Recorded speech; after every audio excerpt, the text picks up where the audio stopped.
Abraham Lincoln was born February 12, 1809, in a single-room log cabin, Hardin County, Kentucky. His family upbringing was modest. His parents from Virginia were neither wealthy or well-known. At an early age, the young Lincoln Abraham lost his mother, and his father moved away to Indiana.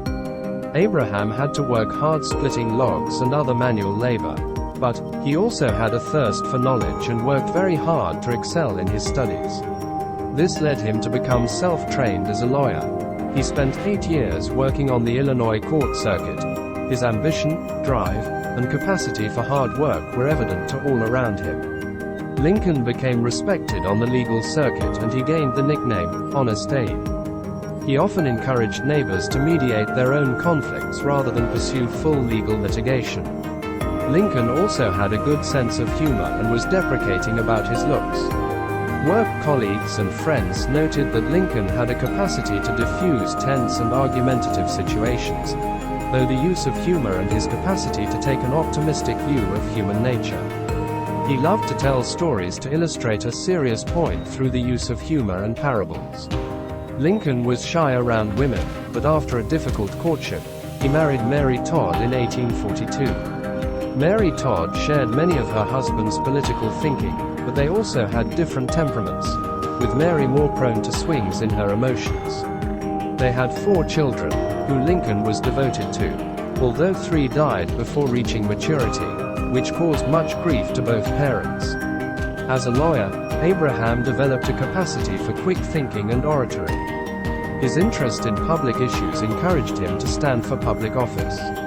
In 1847, he was elected to the House of Representatives for Illinois and served from 1847 to 49. During his period in Congress, Lincoln criticized President Polk's handling of the American-Mexican War, arguing Polk used patriotism and military glory to defend the unjust action of taking Mexican territory. However, Lincoln's stance was politically unpopular and he was not re-elected. After his political career appeared to be over, he returned to working as a lawyer in Illinois. However, the 1850s saw the slavery question re-emerge as a prominent divisive national issue. Lincoln abhorred slavery and from a political perspective, wished to prevent slavery being extended and ultimately be phased out. He gave influential speeches, which drew on the Declaration of Independence to prove the Founding Fathers had intended to stop the spread of slavery. In particular, Lincoln used a novel argument that although society was a long way from equality, America should aspire towards the lofty statement in the Declaration of Independence. Lincoln had a strong capacity for empathy. He would try to see problems from everyone's point of view, including Southern slaveholders. He used this concept of empathy to speak against slavery. "I have always thought that all men should be free, but if any should be slaves, it should be first those who desire it for themselves, and secondly, those who desire it for others. When I hear anyone arguing for slavery, I feel a strong impulse to see it tried on him personally." Lincoln's speeches were notable because they drew on both legal precedents, but also easy to understand parables, which struck a chord with the public. In 1858, Lincoln was nominated as Republican candidate for the Senate. He undertook a series of high-profile debates with the Democratic incumbent Stephen Douglas. Douglas was in favor of allowing the extension of slavery, if citizens voted for it. Lincoln opposed the extension of slavery. During this campaign, he gave one of his best-remembered speeches, which reflected on the divisive nature of America. In this House-divided speech, Lincoln gave a prophetic utterance to the potential for slavery to divide the nation. Although he lost this 1858 Senate election, his debating skills and oratory caused him to become well known within the Republican Party. On February 27, 1860, Lincoln was also invited to give a notable address at Cooper Union in New York. The East Coast was relatively new territory for Lincoln. Many in the audience thought his appearance awkward and even ugly, but his calls for moral clarity over the wrongness of slavery struck a chord with his East Coast audience. The reputation he gained on the campaign trail and speeches on the East Coast caused him to be put forward as a candidate for the Republican nominee for president in 1860.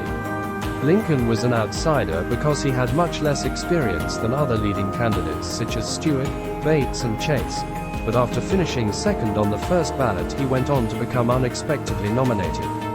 After a hard-fought, divisive campaign of 1860, Lincoln was elected the first Republican president of the United States. Lincoln's support came entirely from the North and West of the country. The South strongly disagreed with Lincoln's position on slavery. The election of Lincoln as president in 1861 sparked the South to secede from the North. Southern independence sentiment had been growing for many years, and the election of a president opposed to slavery was the final straw. However, Lincoln resolutely opposed the breakaway of the South, and this led to the American Civil War, with Lincoln committed to preserving the Union. Lincoln surprised many by including in his cabinet the main rivals from the 1860 Republican campaign. It demonstrated Lincoln's willingness and ability to work with people of different political and personal approaches. This helped to keep the Republican Party together. The Civil War was much more costly than many people anticipated, and at times Lincoln appeared to be losing the support of the general population. But Lincoln's patient leadership and willingness to work with Unionist Democrats held the country together. Lincoln oversaw many of the military aspects of the war and promoted the General Ulysses S. Grant to command the Northern forces. Initially, the war was primarily about the secession of Southern states and the survival of the Union, but as the war progressed, Lincoln increasingly made the issue of ending slavery paramount. On September 22, 1862, Lincoln issued the Emancipation Proclamation that declared the freedom of slaves within the Confederacy.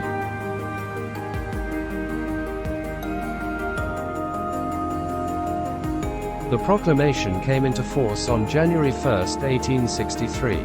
Towards the end of the year, many black regiments were raised to help the Union Army.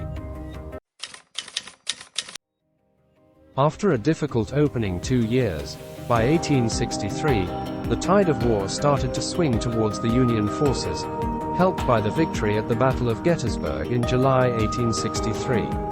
Lincoln felt able to redefine the goals of the Civil War to include the ending of slavery. Dedicating the ceremony at Gettysburg on November 19, 1863, Lincoln declared, "407 years ago our fathers brought forth on this continent a new nation, conceived in liberty, and dedicated to the proposition that all men are created equal. That we here highly resolve that these dead shall not have died in vain, that this nation, under God, shall have a new birth of freedom, and that government of the people, by the people, for the people, shall not perish from the earth."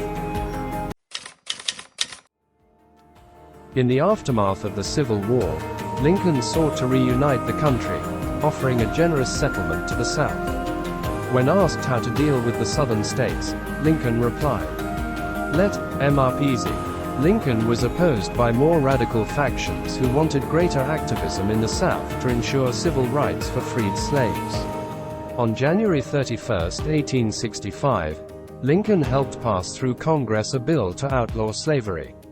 The 13th Amendment to the United States Constitution was officially signed into law on December 6, 1865. Some Northern abolitionists and Republicans wanted Lincoln to go further and implement full racial equality on issues of education and voting rights. Lincoln was unwilling to do this. It was a minority political view for the time. Frederick Douglass, a leading black activist, who had escaped from slavery, didn't always agree with the policies of Lincoln, but after meeting Lincoln, he said enthusiastically of the president. 5 days after the surrender of Robert E. Lee and the Confederate Army, Lincoln was assassinated by John Wilkes Booth while visiting Ford's Theater. Lincoln's death was widely mourned across the country. Lincoln is widely regarded as one of America's most influential and important presidents.